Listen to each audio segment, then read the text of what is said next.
You don't notice the moment love starts to fade. It doesn't shout. It doesn't slam doors or throw things across the room. No, it slips away and whispers and pauses. Slow, silent shifts. I think I started noticing it months before that night, but I convinced myself I was imagining it. You tell yourself things like, she's just tired, or we've both been busy. And then one night, it happens in a way so subtle yet so final that you feel it like a punch to the chest. It was a friend's birthday, not a close friend of mine, more like someone Dana used to work with, but she wanted to go. And I didn't want to be the husband who makes excuses. So I went. New blazer, fresh shave, even polished my boots. I remember catching her eye just before we left the house and smiling, but she barely looked at me. She was already checking her phone, her lipstick, her hair. I didn't say anything. I never do in those moments. I just swallow the feeling and move on. The party was being held at a cozy venue on the edge of town. Nothing fancy, but packed with people, music, laughter. The kind of place where everyone knew someone, and everyone pretended they didn't notice how awkward reunions can be. I stood by the bar, sipping a soda, watching Dana glide through the crowd like she belonged there, like she was someone else.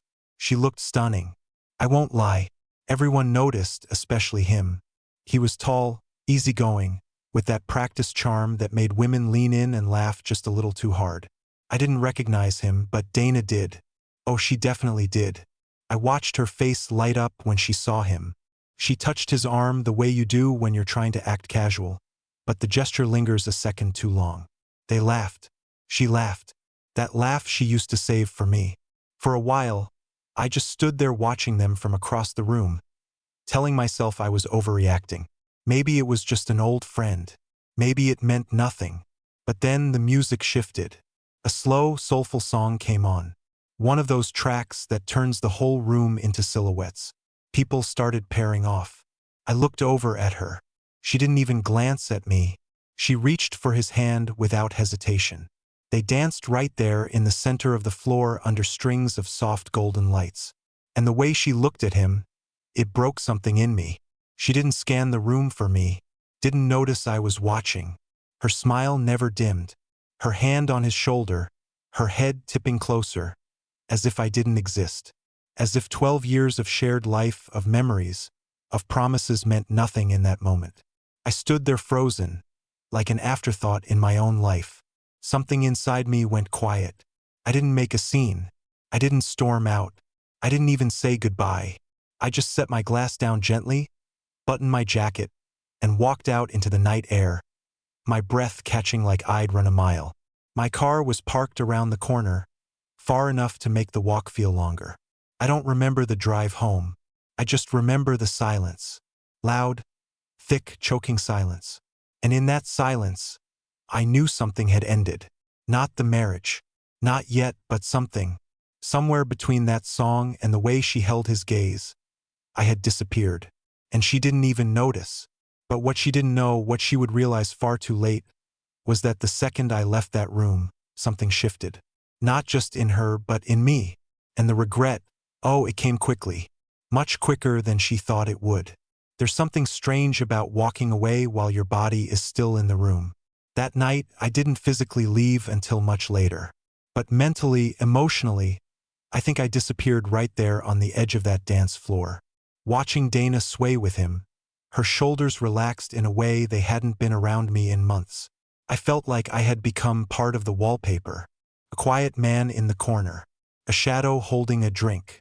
The worst part, no one even noticed. You know that awkward moment when someone tries to wave at a friend only to realize the friend is waving at someone behind them? It's embarrassing. But what I felt was colder than that. I wasn't just misreading something. I wasn't in her periphery. I wasn't even in her awareness. Not once, not during the entire 3 songs they danced to, did she look over to check if I was okay, if I was still there. People often ask when a marriage ends expecting a date, a fight, or an affair. But I think for some of us, it ends with neglect so quiet it almost feels polite. You think you're being mature by not making a scene, but deep down there's a voice whispering, "She doesn't see you anymore." I stepped outside to get some air. The cool breeze felt better than I expected. It was one of those nights where the sky is too clear to be real, like a painted backdrop for someone else's life. I could still hear the bass line of the music pulsing through the ground. I checked my phone out of habit. No messages, no missed calls, just one photo I hadn't seen before. Dana in the mirror earlier that evening, taking a selfie in the dress she bought last week. She never sent it to me. I must have accidentally opened her photo gallery yesterday while helping her find something on her phone. Strange how small details start to feel heavy once they connect.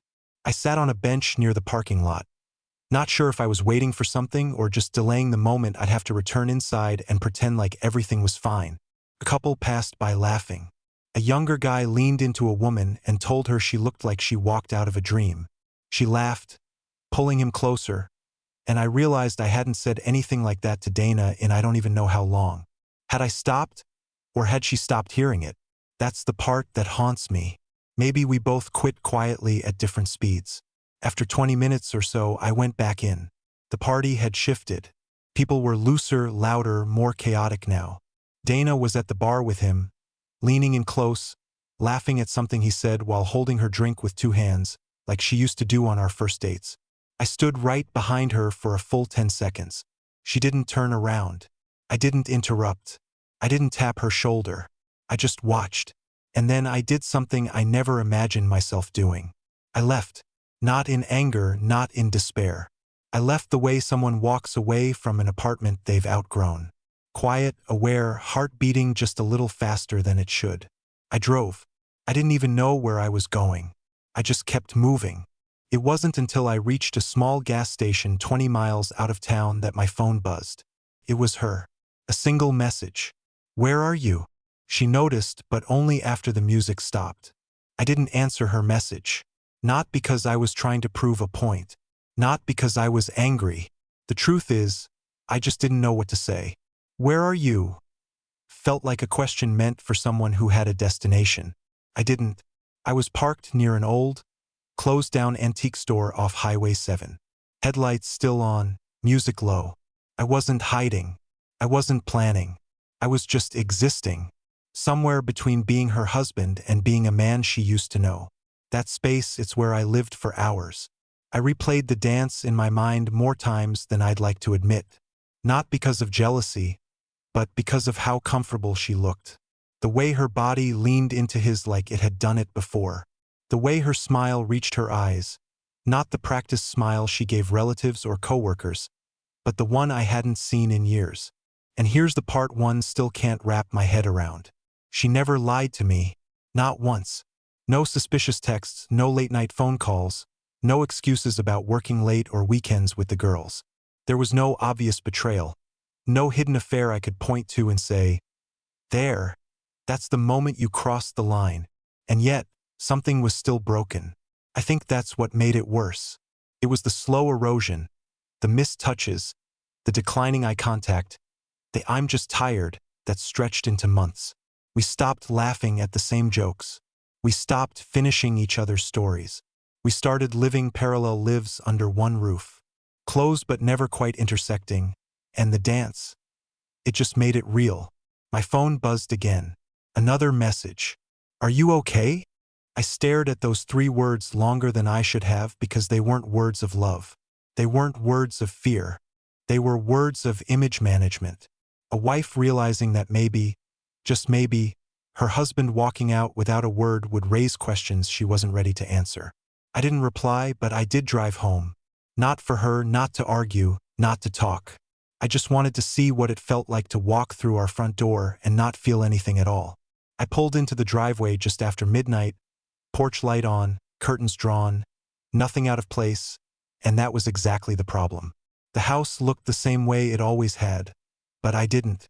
Something inside me had shifted, like the ground beneath me had moved half an inch to the left while no one else noticed. And as I sat in the car staring at the front door I'd unlocked thousands of times, I felt like a guest in my own life. She wasn't asleep.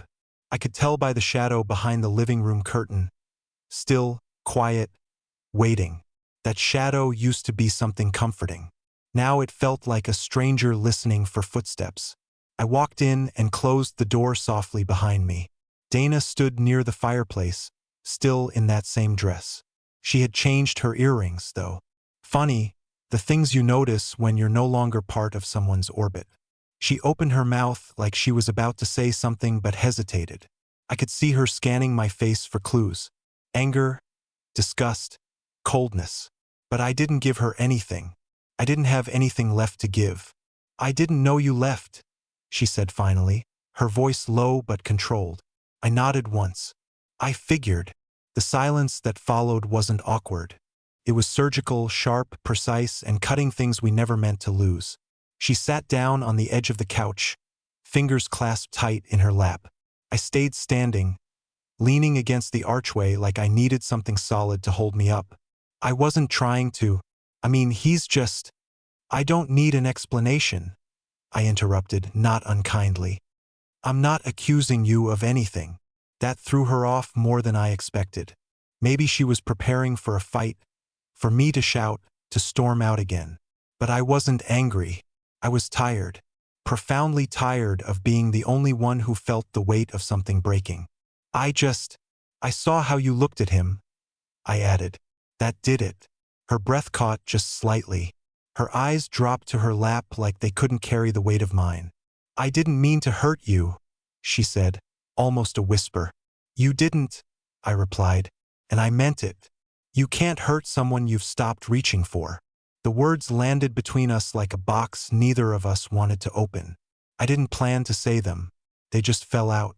She blinked hard once, then again, but she didn't cry. She's never been one to cry when it matters. I went upstairs without saying goodnight. She didn't follow. That night, I lay in bed listening to the heater click and hum like always, but it felt like the house was holding its breath. She never came up. I didn't go down. The bedroom was too quiet for sleep and too familiar to feel safe. When the sun started bleeding through the blinds hours later, I still hadn't closed my eyes.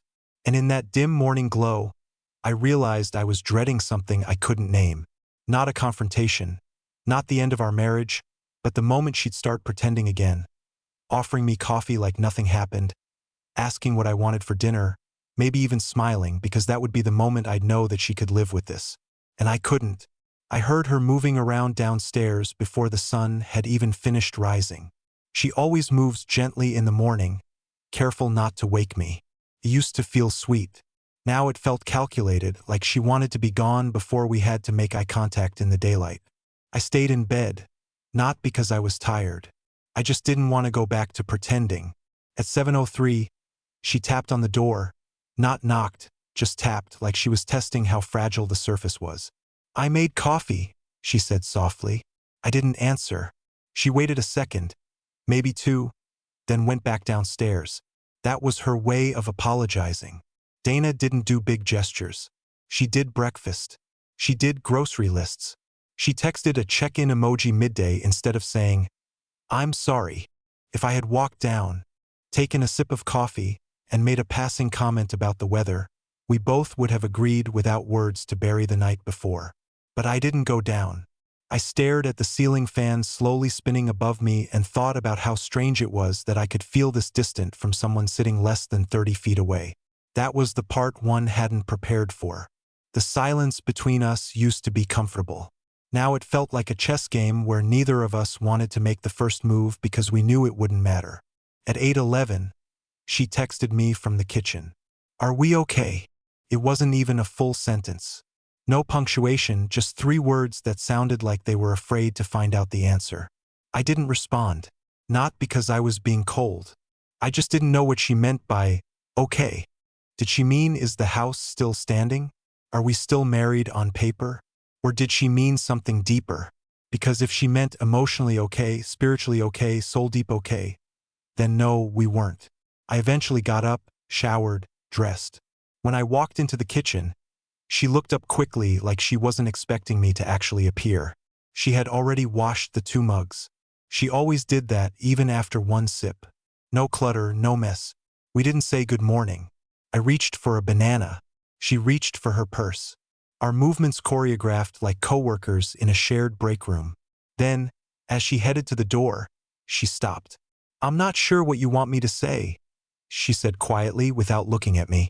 I stood there, still holding the banana. I want you to say what's real, I replied. Whatever that is. Even if I won't like it. She opened the door, hesitated for half a breath, then walked out. No words, just the click of the latch behind her. And that was the moment I realized she doesn't know what's real anymore. And maybe neither do I. There's something nobody tells you about drifting apart.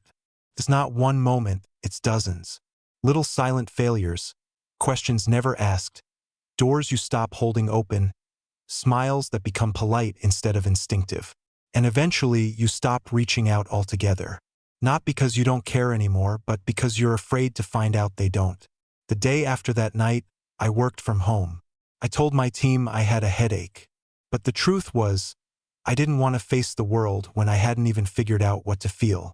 I opened my laptop, went through emails, answered Slack messages, everything on autopilot. The whole time, the house around me felt unfamiliar, like I had stepped into a replica of my life, and every object was slightly off. Dana didn't text. She didn't call. For the first time in 12 years, we went a full day without any contact. And that silence, it was oddly peaceful, which terrified me more than anything she could have said. Around 3 o'clock in the afternoon, I got up to stretch and noticed the laundry basket still sitting at the top of the stairs. It had been there for days. I had walked past it 5 times. So had she. We both saw it. Neither of us touched it. That basket somehow became a symbol for everything else. We stopped helping each other, stopped covering for one another, stopped thinking, I'll do it so they don't have to. Instead, we started keeping score silently. She left the dishes in the sink. I didn't refill the gas. She forgot my mom's birthday. I ignored her promotion celebration dinner. One slight after another. Nothing unforgivable, just enough to push us further and further into parallel lanes. Eyes forward, never turning our heads. And now I was standing in a hallway staring at laundry and realizing I couldn't remember the last time I did something for her that didn't feel like a chore, or when she last looked at me like I was someone worth wondering about. Later that evening, I heard her keys in the door. She walked in like nothing had changed, set her bag down, kicked off her shoes, and let out a sigh that said, "Another long day." She looked at me sitting on the couch. I looked back. Nothing was said. And that silence, it didn't feel tense. Felt normal. That scared me most of all. She sat across from me, pulled out her phone, and scrolled like we weren't even in the same room. I watched her screen light up her face in pulses. I remembered a time when we used to sit on this couch and talk for hours about nonsense, about nothing, about everything. Now we had nothing to say. Not because there was no story to tell, but because neither of us wanted to hear it. Eventually, she spoke. "I'm thinking of taking a trip. Maybe seeing my sister in Oregon." I just nodded. She didn't ask what I thought. I didn't offer it. She wasn't really inviting me, and I wasn't interested in pretending we'd miss each other. That night, we went to bed at the same time, but it felt like we were on different continents. Her back was to me, and I didn't reach for her. She didn't reach for me. I stared at the ceiling again, wondering what it would be like to sleep in a different house. Not because I hated her, not because she wronged me, but because being near her was starting to feel lonelier than being alone. A few nights ago, I watched her fall asleep. Not in some romantic movie scene kind of way, just quietly from my side of the bed. Her breathing settled into a soft rhythm, and I realized how unfamiliar that sound had become. For years, it used to calm me. Lately, I barely noticed it. But that night, I listened to it like someone hearing a language they used to speak fluently but haven't used in years. She looked peaceful. And that's when I knew she was okay. Not happy, not thriving, but okay. She could exist beside me, wake up in the same house, fold the same towels, refill the same cereal containers, and be okay with it. She didn't need passion. She didn't crave connection anymore. She just needed predictability, a routine. And I had become part of that routine, a constant, something reliable. It hit me harder than I expected because somewhere deep down, I had been holding on to the idea that she missed us, too. That maybe I wasn't the only one lying awake at night wondering what happened. That maybe, just maybe, she wanted to fix it. But no, she had adjusted. It was me who was still asking questions out loud in an empty room. The next morning, I tried something different. I made breakfast, not just toast and coffee. I actually made the pancakes she used to love, set the table, played the same playlist we used on Sunday mornings when we still danced barefoot in the kitchen. I waited for her to come down the stairs. I waited to see if she'd recognize the effort, if she'd remember something real, something warm. She sat down, picked up the food, nodded a polite thanks, and scrolled through her phone. No questions, no surprise, no curiosity about why I'd gone out of my way for the first time in months. That's when it hit me. She didn't think anything needed fixing. To her, this was the marriage. Predictable, civil, stable. And maybe that's enough for some people, but not for me. Later that day, I watched her through the window as she watered the garden the same way she always did, starting from the far corner, moving slowly, giving each section equal time. Her face calm, her movements measured. It was the same precision I had once admired in her. She didn't waste words. She didn't chase drama. She did what needed doing. But now, watching her like that, I couldn't help but think, is this who we've become? Two people who do what needs doing and call it love. That night, I didn't try to talk. Didn't bring up the reunion again. Didn't ask her how her day went. I think I finally stopped needing her to explain it all because deep down I understood something I'd been avoiding. She never chose someone else. She just stopped choosing me every single day, quietly, passively, completely. And I kept showing up like that would be enough. But I think I'm done showing up where I'm no longer really seen. I didn't leave that night. Not physically. I stayed, brushed my teeth, folded the blanket on the couch, turned out the lights. I even kissed her on the temple out of habit before bed. She smiled in her sleep. In that moment, it was quiet, peaceful even. But it didn't make me want to stay. It only confirmed what I'd already accepted. Some things don't break loudly. They dissolve slowly. And sometimes what you miss isn't the person. It's who you were when you were still trying. The next morning, I packed a small bag, just enough for a few days. No grand gesture, no slammed doors. I made coffee, left a note, and walked out while she was still upstairs. The note didn't say much, just one line. I'm taking a few days to remember who I am without the quiet. I didn't have a plan. I just drove. I found a small cabin near a lake about 2 hours north. Off-season quiet. But this quiet was different. This one didn't feel like absence. It felt like space, like breath, like mine. The first night alone, I expected to feel lonely, but I didn't. I felt light. I didn't realize how much I'd been carrying until I stepped outside of it. There was no pressure to explain myself. No unspoken tension waiting behind every sentence. I just watched the water ripple in the wind and remembered what it felt like to enjoy my own company. And somewhere between making my own breakfast and falling asleep with a book in my lap, I stopped feeling like someone who had been left behind and started feeling like someone who had left forward. A few days later, she texted me again. "You okay?" This time I replied, "Yeah, I think I actually am." No accusations, no guilt, no long exchange, just honesty. Quiet, simple honesty. We talked a few times after that. Civil, clear. And when I came back, we had a conversation neither of us had ever been brave enough to have. We didn't argue. We didn't beg. We just told the truth. We had stopped choosing each other a long time ago. And that was okay. There was no dramatic goodbye. No shouting in driveways. Just two people letting go of something that had run its course. Not with bitterness, but with respect. And now I wake up early. I run. I write. I call my sister more often. Cook badly. But I try. I laugh at things again. I started learning how to fix old furniture for no reason other than it feels good to give something broken a second life. I don't check my phone waiting for her name to pop up.